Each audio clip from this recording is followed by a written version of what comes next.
بسم اللہ الرحمن الرحیم۔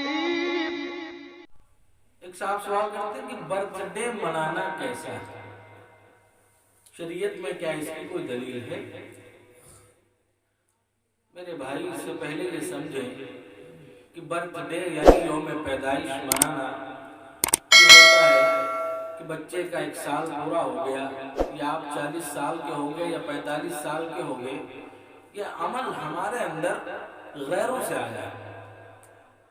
اسلام میں اس کا کوئی ثبوت نہیں ہے، یہ عمل ہم نے غیروں سے لیا ہے۔ اور آج کل تو یہ تک سنا گیا ہے اور لوگ کہتے بھی ہیں کہ ارے کیک کھا لیا تھوڑا سا تو کیا حرج ہے، اگر 2-4 لوگ جمع ہو گئے اور خوشی منا لی تو اس میں کیا حرج ہے کیک کاٹنے میں؟ میرے عزیزوں، کیک کاٹنے میں کیا حرج ہے؟ آپ یہ سمجھیں کہ عمل آپ نے لیا کہاں سے؟ آپ غیروں کے عمل کو تو اپنے اندر لیا ہے، لیکن اپنے عمل کو غیروں تک نہیں پہنچا سکے۔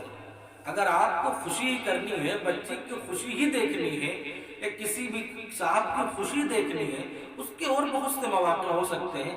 ہزاروں مواقع ایسے ہیں کہ آپ ان موقعوں کو بہانہ بنا کر عزیزوں کی، رشتہ داروں کی دعوت کر سکتے ہیں، محلے والوں کی دعوت کر سکتے ہیں۔ مثلا بچہ پاس ہو گیا ہے، اس بنا پر آپ دعوت کریں، خوب کھلائیں، کس نے منع کیا ہے؟ مثلا بچہ آج بولنے لگا ہے، اس نے کلمہ پڑھا ہے، یہ خوشی کی بات ہے۔ اب آپ بتائیے کہ جس کی زندگی 60 سال ہے اور وہ 40 سال اس کے گزر گئے اور آپ اس کا برتھ ڈے منا رہے ہیں، تو بتائیے 60 سال کی زندگی میں 40 سال کم ہو جانے پر کون خوشی مناتا ہے؟ یہ کس طرح کی خوشی ہے؟ غیروں کے راہ و رسم ہم نے اپنے اندر لے لی، لیکن اپنے اسلامی طریقے ہم نے ان کو نہیں دیے کہ بچے کی پیدائش پر 7ویں دن عقیقہ کرو، بکرا کاٹو، گوشت کھلاؤ اور لوگوں میں تقسیم کرو، غریبوں میں تقسیم کرو۔